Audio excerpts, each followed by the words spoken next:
कांगड़ा में इतिहास का सबसे लंबा शीतकालीन सत्र होने जा रहा है और भारतीय जनता पार्टी को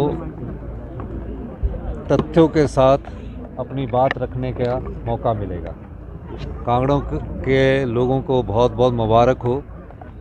और ख़ासकर इस शीतकालीन सत्र पहले रखने का मकसद क्या है? हमारा उद्देश्य था कि जो होटल टूरिज़्म कांगड़ा में है, जब भी ये शीतकालीन सत्र होता था तो न्यू ईयर क्रिसमस के समय होता था, उन होटल वालों की बुकिंग कैंसिल होती थी।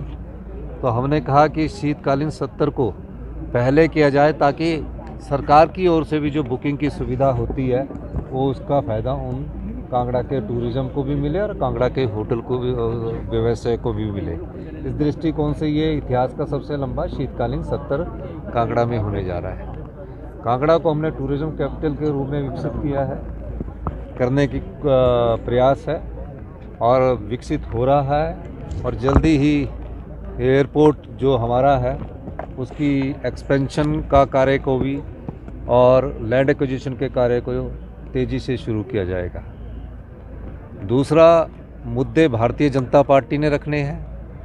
मुद्दों में सच्चाई होनी चाहिए, तथ्य होने चाहिए।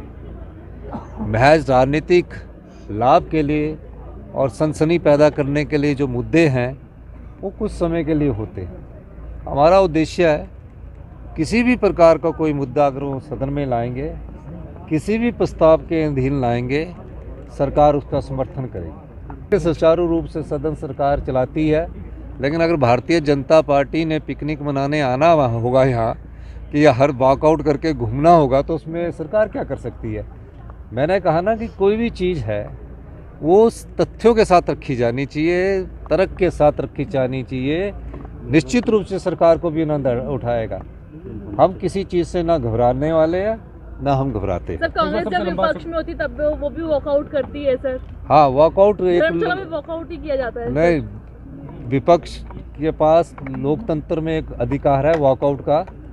वॉकआउट किस मुद्दे पर हो रहा है वो भी देखना पड़े। वॉकआउट सिर्फ आजकल जो वॉकआउट बनता है वो सिर्फ न्यूज़ के माध्यम से किया जाता है, सनसनी फैलाने के लिए। मेरी अध्यक्ष महोदय से बात हुई है। वॉकआउट जब स्पीकर महोदय लिख देंगे तो वो उसको वॉकआउट नहीं मानते। जब स्पीकर महोदय बोल देते तो उसको वॉकआउट नहीं मानते हैं। तो इसलिए वो अपनी तरफ से न्यूज़ बनती है कि उनको दिल्ली में भी दिखाना है। और इसलिए भी अब लड़ाई ज़्यादा है कि 5 गुटों में भारतीय जनता पार्टी बटी हुई है। हर एक गुट चाहता है कि किसी ना किसी मेरे मुद्दे पर वॉकआउट हो, तो मेरे मुद्दे पर वॉकआउट हो और मैं दिल्ली जाकर अपने जो हाई कमांड है उनको बता सकूं। क्योंकि दिल्ली में इनको फटकार लगती है, तो उनको फटकार लगती है। और मैं चाहता हूं कि मुद्दे उठाए, किसी भी मुद्दे, भ्रष्टाचार का मुद्दा उठाए, लॉ एंड ऑर्डर का मुद्दा उठाएं, प्रदेश के विकास का मुद्दा उठाएं, कांगड़ा के विकास का मुद्दा उठाएं। क्या कांग्रेस पार्टी ने पिछले 3 साल में किया, कांगड़ा में किया, हिमाचल प्रदेश में किया, और क्या भारतीय जनता पार्टी ने अपनी जो रोल है वो अदा किया है। मैं ये